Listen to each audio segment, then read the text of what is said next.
Eh bien, bonjour Beffrovision. Donc, cet après-midi, nous sommes en compagnie d'un objet très précieux qui nous est cher à notre cœur et en compagnie de Monsieur Irlande.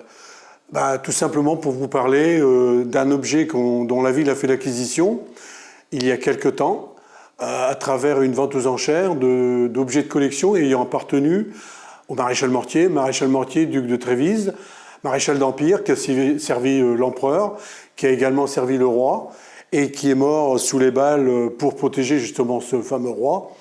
Et donc, nous avons eu la possibilité, à travers des ventes aux enchères, qui ont été, mises en avant et puis proposées par M. Irlande, qui est un historien, quelqu'un qui est très pointu sur tous les objets de ce type-là, ayant appartenu à un enfant du pays.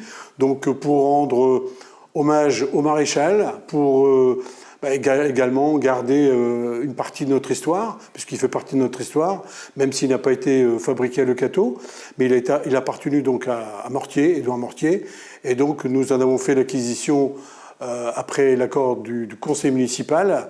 Et voilà, donc on voulait vous présenter cet objet. C'est un fusil de chasse qui a appartenu donc à Mortier, avec des spécificités bien particulières. C'est un objet de grande valeur. Et puis M. Irlande nous a surtout aidé, nous a aiguillé pour que justement on puisse faire l'acquisition à un prix raisonnable pour la ville du Cateau d'un objet qui fait partie maintenant de notre patrimoine. Donc M. Irlande est un fervent amateur et très pointu au niveau d'objets de collection, surtout de ce style-là et puis de cette envergure-là.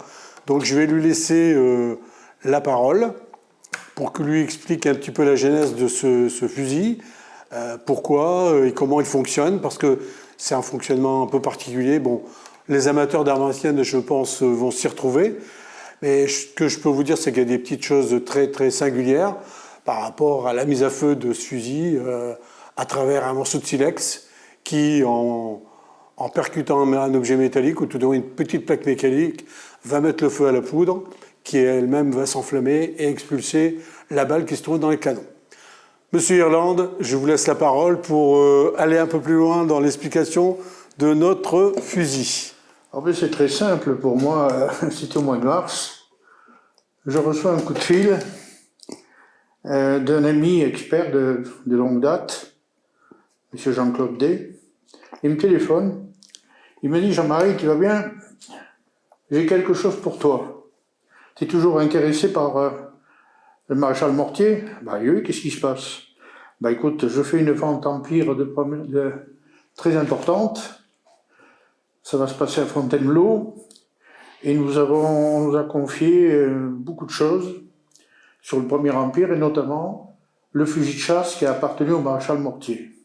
C'est une pièce fantastique, en parfait état, qui a été réalisée par un arquebusier allemand qui travaillait pour l'Allemagne et la famille impériale d'Autriche. C'est un superbe fusil, canon en table, c'est-à-dire 2 canons juste à poser, incrusté sur toute sa longueur, finement ciselé et incrusté de fils d'argent. Il y a le nom de l'arquebusier, Kohlberg, et Enfengingen du côté de Stuttgart, dans le Bad Württemberg. Le bois, la crosse est finement sculpté en rond de bosse, c'est-à-dire que pour faire apparaître les motifs,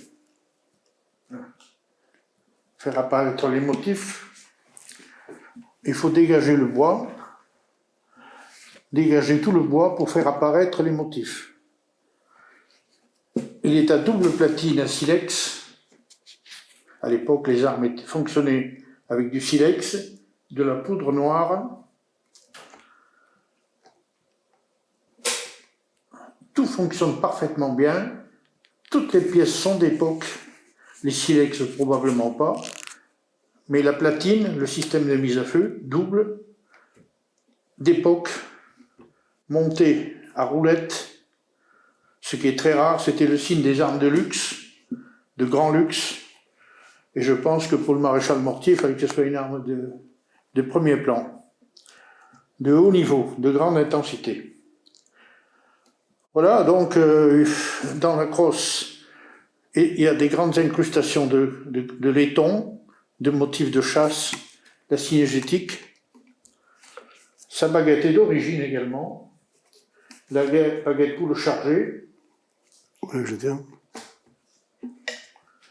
Alors, la mise à feu, je ne sais pas si ça peut vous intéresser de le savoir, mais la mise à feu se faisait ici, dans une pièce qu'on appelle le bassinet. On mettait de la poudre là. Au bout, il y avait un trou qui arrivait au canon qui s'appelle la lumière.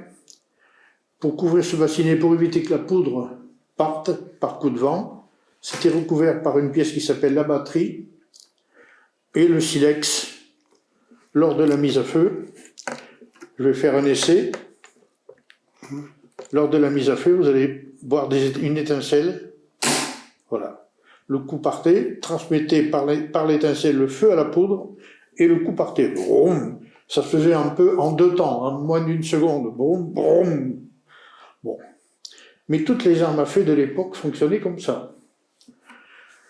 Il faut savoir que ces silex étaient taillés en France et que c'est en France que se situaient les meilleures mines de silex pour armes à feu, à Meun, en Loire-et-Cher. Et la taille fut une invention française au XVIIe siècle, au XVIIIe, et d'ailleurs tout le monde, tous les pays d'Europe, nous enviaient pour la qualité de ces silex. Et ce système de mise à feu, par le silex, ça permettait de tirer, en gros, une trentaine de coups. Une trentaine. Au bout de ce moment-là, le silex éclatait d'un peu partout, il fallait le changer. Donc le tireur devait avoir avec lui toujours une réserve de silex bien taillée, la poudre noire dans une boîte et la cartouche. Voilà, en gros. Il est à 2 canons, 2 platines, ce qui est très rare, hautement sculpté. Je me répète un peu, c'est une arme de grand prestige, rarissime, et on peut saluer les familles qui l'ont conservé, qui l'ont maintenu dans cet état, parce qu'il a quand même un peu plus de 2 siècles, et l'appartenance au maréchal Mortier fait qu'au moment de sa fabrication, dans la sculpture du bois, on a préservé un espace pour mettre l'écusson en argent du propriétaire à qui était destinée cette arme, où il figure dessus le maréchal Mortier. Et c'est resté dans les familles qui se sont succédées, et il est arrivé dans une collection un jour, il y a pas loin de 100 ans, une très grande famille de collectionneurs qui l'a conservé pendant à peu près 70 ans, d'après l'expert, les recherches qu'il a faites. Et il a été mis en vente avec pas mal d'objets du Premier Empire, mais pas de mortier. De mortier, il n'y avait que ce fusil. Et il est fabuleux. Alors les conditions d'acquisition, je pensais que ça allait être difficile, mais cet expert, ce vieil ami, cet expert, j'avais demandé s'il pouvait voir le commissaire-priseur de la salle des ventes à Fontainebleau, où ont lieu la plupart des belles ventes Premier Empire. Et on a eu de la chance, le Cateau a eu beaucoup de chance. J'ai été couvert par M. Mondarelli et par M. le maire pour essayer de sortir cette pièce. Alors, le nécessaire a été fait par l'expert auprès du commissaire-priseur, j'ai été appelé au téléphone, parce que je devais me rendre à Fontainebleau. Je ne me suis pas rendu à Fontainebleau, on m'a proposé d'être appelé au téléphone. Donc j'ai suivi l'enchère de tous les enchères, et lorsque le numéro est arrivé, on me prévient, dans 2 lots, c'est le vôtre, et je me prépare à ça. Et je vous dis que j'étais quand même un peu stressé, ne sachant pas comment ça pouvait aller. J'avais une certaine couverture, mais les enchères, c'est toujours une surprise. Une surprise favorablement ou défavorablement, on ne sait jamais d'avance. Mais je savais par expérience et par rappel par l'expert que dans toutes les ventes, souvent, il y a ce qu'on appelle un creux d'ambiance. Un creux. Des fois, les gens sont un peu fatigués parce que c'est intense. Une vente comme ça, l'ensemble des lots, il faut savoir que il passe à peu près un lot toutes les 30 à 40 secondes. Ça va très vite, l'adjudication. Et lorsqu'on m'appelle, le prix, vous couvrez? Oui, je couvre. On monte, ça monte, ça monte. Vous couvrez toujours? Oui, oui, j'avais une barrière. Et à un moment donné, il y a eu le creux de la vente, je viens de vous dire, le creux. C'est-à-dire les gens un peu lassés, ne savent pas trop quoi, et le commissaire, en accord probablement avec l'expert, adjuge à M. Irlande. Ça s'est fait comme ça. Et j'ai entendu au téléphone un brouhaha dans la salle. Un brouhaha, mais moi il m'intéressait, vous avez tapé trop vite. Ça s'est fait comme ça. Alors ensuite j'ai été prévenu, tout ça, et un mois après, le fusil est arrivé au cateau. M. Mondarelli m'appelle pour montrer le bébé. Je suis allé le voir en mairie. Il était plus beau que sur la photo. La photo, c'est une chose, c'est pas mal, mais l'avoir en main, ça représente 2 siècles, et penser que le maréchal Mortier a tenu ça dans ses mains, ça n'est peut-être servi, il a peut-être été chasseur à l'époque, ça je ne sais pas, je ne peux pas le prouver, mais quand même, je pense qu'il a dû l'utiliser au moins une fois, parce que ces personnages étaient quand même invités par leur père, par leurs amis, à participer à une journée de chasse officielle. Probablement, il est allé au moins une fois. Au moins une fois. Et là, l'arme est restée dans la famille et dans la succession Mortier. Voilà. Voilà ce que je peux dire sur ce fusil. Et bon, le savoir comment ça fonctionne, je peux vous faire une explication. Ça, c'est pas très compliqué. Mais aujourd'hui, ça demanderait une mise en œuvre particulière. Il faut trouver d'abord de la poudre. La poudre de l'époque, c'était de la poudre noire. C'est de la poudre d'arquebuserie. Ensuite, il faut faire les balles au calibre. C'était du plomb. Elle était mise en force, légèrement en force, à l'aide de la baguette. On peut peut-être le sortir. Voilà. Peut-être sortir la baguette. Mais il est en état de tirer. À l'heure actuelle, on trouve les ingrédients, la poudre, la capsule, retailler le silex. On retrouve un silex prêt, on peut réutiliser cette arme, il est en parfait état de fonctionnement. Alors voilà sa baguette d'origine qui est rarissime, généralement c'est perdu. Au bout il y a une partie métallique avec une forme de tire-bouchon, ça s'appelle le tire-bourre, dans la mesure où il y avait un mauvais coup, ça ne partait pas, le coup ne partait pas, ça arrivait. Donc il fallait décharger l'arme en repassant la baguette dans l'autre sens, la visser dans le plomb, parce qu'elle avait une forme d'ogive, et retirer l'ensemble. La poudre tombait, c'était pas un problème. La difficulté, c'était de ressortir la balle qui avait été mise légèrement en force. Donc voilà. Voilà, puis on recommençait l'opération. Donc en fait, on le mettait comme cela, et on poussait sur la poudre et sur la balle. Oui, c'est ça.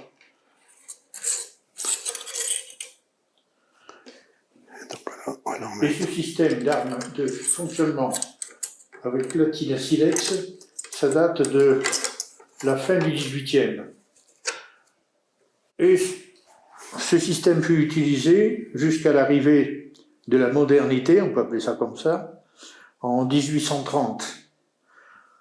Un Français avait inventé un système qui s'appelle le fulminate de mercure, mais les Français ne le mirent pas au point. Ce sont des Anglais qui le mirent au point. Et ce système permettait de ne plus utiliser de silex. On n'utilisait plus de silex, c'était une capsule, directement une capsule. C'était très moderne, c'était une avancée considérable. Et on commença à transformer toutes ces armes, on démonta les platines, et on fabriqua un autre système, pour utiliser la capsule de fulminate. C'était un gain de temps considérable, considérable.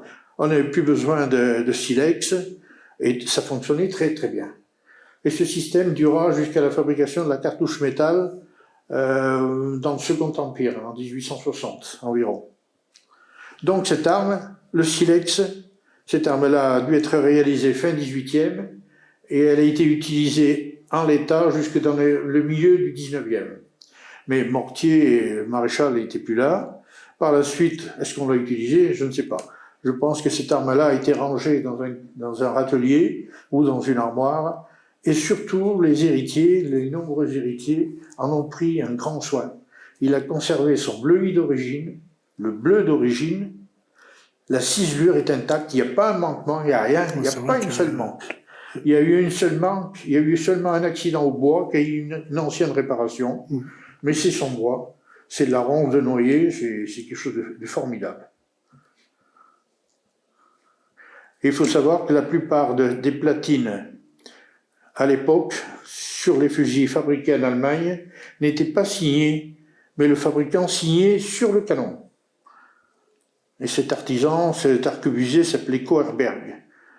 Koerberg Christian Ingelfingen, c'était dans la région de Bade-Württemberg. Il travailla pour les Allemands et il travailla pour les Français qui occupaient, et il travailla pour l'Autriche. Il était d'ailleurs l'arquebusier officiel de la maison d'Autriche. L'arquebusier officiel de Napoléon en France, c'était la maison Boutet-Lepage. Boutet à Versailles et Lepage à Paris. C'était le fin du fin. Si on voulait comparer ça avec une bijouterie actuelle, un bijoutier actuel, on pourrait dire Cartier ou Van Cleef, les grands bijoutiers de la place de Paris. Et c'est l'équivalent en armurerie.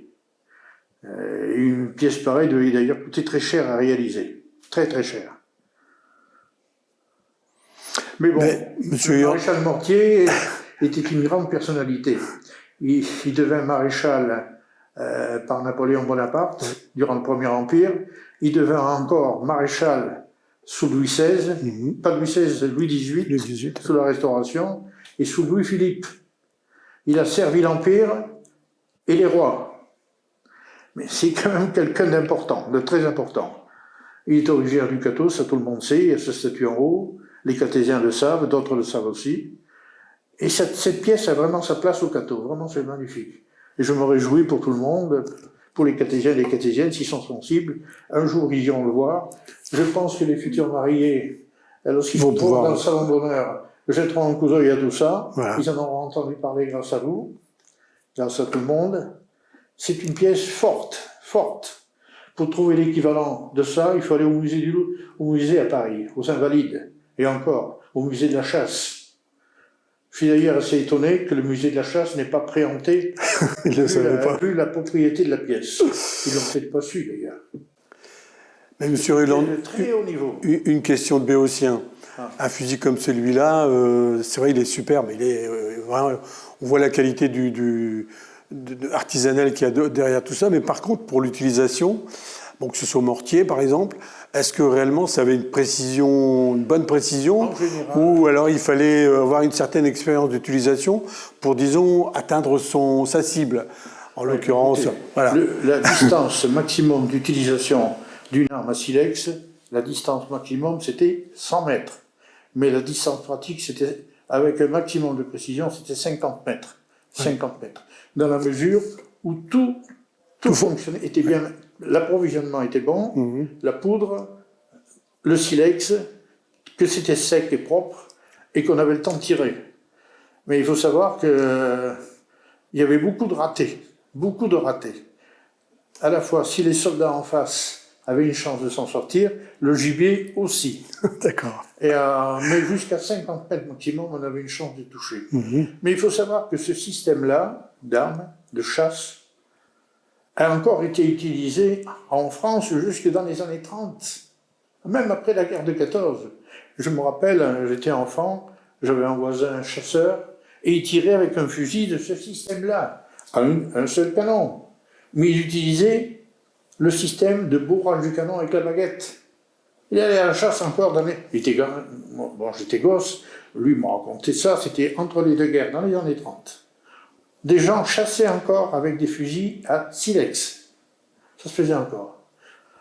Et je me souviens, mon grand-père n'avait pas de fusil à silex, mais il avait un fusil de chasse à percussion, c'est-à-dire ce que je disais tout à l'heure, avec le système de fonctionnement fulminate de percure, avec la capsule. On disait autrefois les fusils à bourrer. Ouais, c'est ça. Autrefois, on appelait ça un fusil à bourrer. Il fallait bourrer avec une baguette. Mais celui-là, c'est la star. C'est une œuvre d'art, c'est la star. C'est la vedette. Que ce soit conservé comme ça. J'ai eu l'occasion de rencontrer beaucoup d'armes de collection, de toutes sortes, militaires et civiles. J'en ai rarement vu de cette qualité. Rarement vu. Ça doit être le troisième, je pense, que je vois comme ça. Et je m'intéresse à tout ça depuis plus de 60 ans. Ça fait une baille. Hein. Voilà, donc c'est une arme très rare. J'espère que les cartésiens apprécieront que dans leur patrimoine, il y a une pièce de haut niveau, de très haut niveau, à la mesure de Le Cateau. Il y a des pièces importantes, il y a un musée, il y a le musée Matisse, il y a la salle d'honneur de Mortier, Mortier était l'enfant du Cateau, et la municipalité fait bien son boulot en étant sensible à tout ça. J'ai été qu'un outil parmi d'autres. Vous avez été sensible à tout ça. Moi, je voulais vous remercier M. Irlande, parce que c'est vrai que grâce à lui, nous avons pu acquérir ce fusil. Ça n'a pas été simple, parce que c'est vrai qu'il a fallu... Il a passé énormément de temps. Disons que moi, j'ai eu des contacts téléphoniques également avec la maison là-bas, parce que, bon, une fois l'acquisition faite, il fallait le protéger. Donc, des gens se sont occupés, parce que c'était une pièce de valeur. Donc... Et puis après, il fallait le rapatrier sur le Cateau, ce qui n'était pas une mince affaire. Donc, en accord avec les gens de la salle des ventes, il y a eu des professionnels qui se chargent du transport, de l'emballage, du transport et l'acheminement de pièces de collection jusque...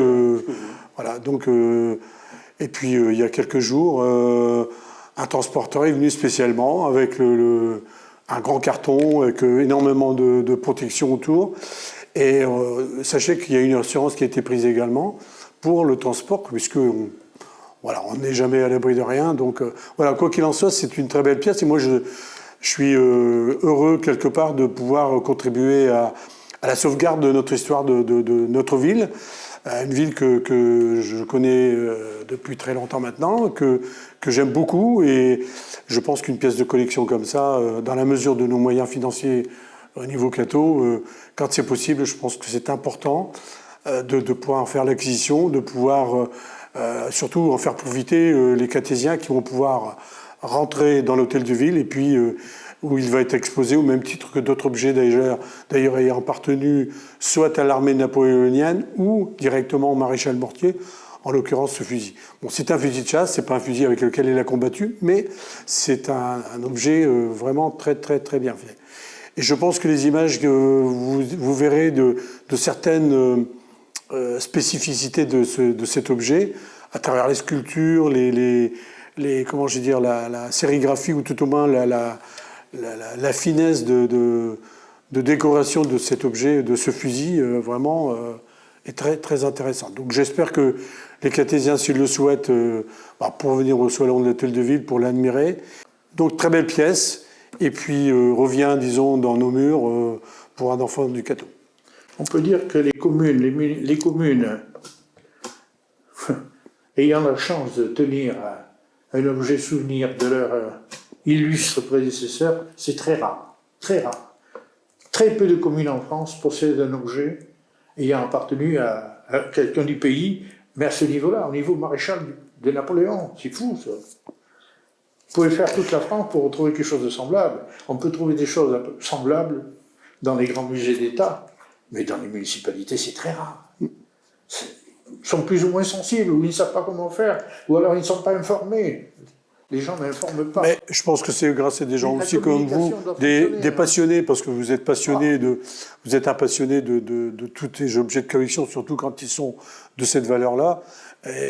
Donc c'est grâce à vous aussi que vous êtes un relais, c'est vrai, mais voilà, le relais est plus qu'important dans cette démarche, parce que nous sommes que l'aboutissement de votre passion, de votre voilà, et puis avoir la chance d'avoir des contacts, d'avoir des gens qui comprennent la sensibilité que vous avez pour faire vivre l'histoire, pour le perpétuer à travers des générations, parce que c'est un objet comme celui-là qui va encore rester, j'espère, de très très très très nombreuses années en mairie. C'est avec des démarches semblables que les objets sont protégés. Ça assure une pérennité dans l'histoire. Hein.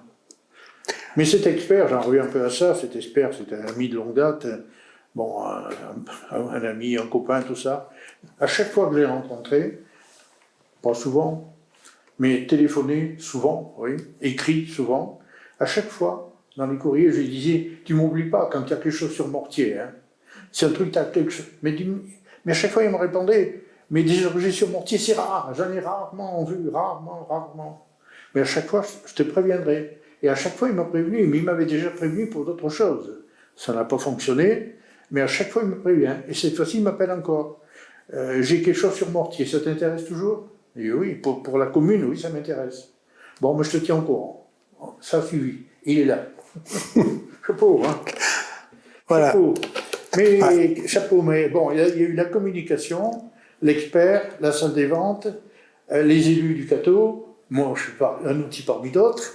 Mais cet expert, c'est... Mais, Monsieur Erland, moi, je vous réitère mes remerciements, parce qu'effectivement, il faut avoir des gens passionnés. Je veux dire que lorsqu'on est passionné par des choses, généralement, on arrive à trouver des solutions. Et tant qu'on aura des gens passionnés qui voudront faire vivre tout ce qui nous lie à notre histoire, qu'elle soit cartésienne ou autre, je pense que c'est très important. Il faut continuer à garder cette envie de patrimoine, d'histoire, de mémoire. Voilà, on peut les voilà, il faut partout.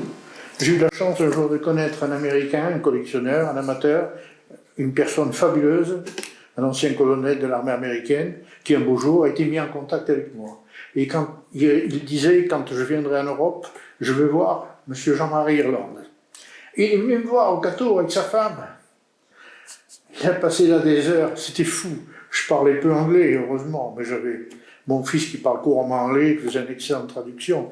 Mais il me disait que n'importe quel pays dans le monde que je connais, où on s'intéresse aux choses, il faut avoir de la passion, de la communication, de la volonté et l'esprit de bien faire, la volonté de bien faire. Battez-vous avec ça, vous réussirez, vous trouverez des choses fantastiques. Mais il faut avoir, comme on dit, il faut avoir la pêche, il faut avoir la passion, il faut avoir la ferveur, il faut en vouloir. Et de temps en temps, ça répond. Ça fait tilt, comme on dit. Voilà. Et là, ça a fait tilt. Et le CATO a réussi. Voilà donc, l'explication de ce fameux fusil. Merci à Monsieur Irlande. Et je voulais simplement dire également, le Cateau-Cambrésis, c'est une petite ville avec énormément de choses intéressantes. On a des trésors, il faut savoir les faire voir, les faire vivre. Et puis, lorsqu'on a la chance d'être accompagné par des gens passionnants et passionnés, pour que justement notre histoire, l'histoire de notre ville, continue à s'écrire, voilà. Et donc, Ville de Trésor, c'est vrai que Mortier en fait partie, au même titre que Matisse.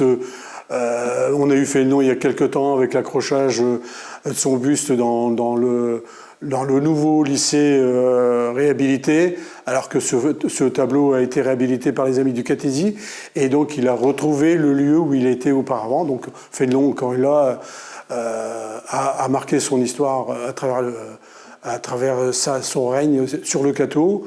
Voilà, j'en passe, il y en a quelques-uns, mais quand on parle de ville de trésor, je crois qu'on peut être fier. On peut être fier de notre ville, on peut être fier aussi des habitants qui sont là, qui sont passionnés, et puis fier de notre ville au sens large du terme, parce que je pense qu'elle le mérite amplement. Voilà, donc merci à Beffroi Vision de nous avoir accueillis pour cette présentation. Et puis n'hésitez pas, à l'occasion, si vous souhaitez, il sera mis dans une vitrine à l'hôtel de ville, un salon Mortier justement, pour que puisse être visible par les gens qui le souhaitent. Bien entendu, il faudra quand même demander un minimum de venir, parce qu'on ne va pas non plus ouvrir le salon Mortier en permanence, mais si vous le souhaitez, et si vous voulez l'admirer, n'hésitez pas, vous pouvez me joindre en mairie ou passer par le standard, où on fera passer le message et vous pourrez venir apprécier cet objet de très grande valeur.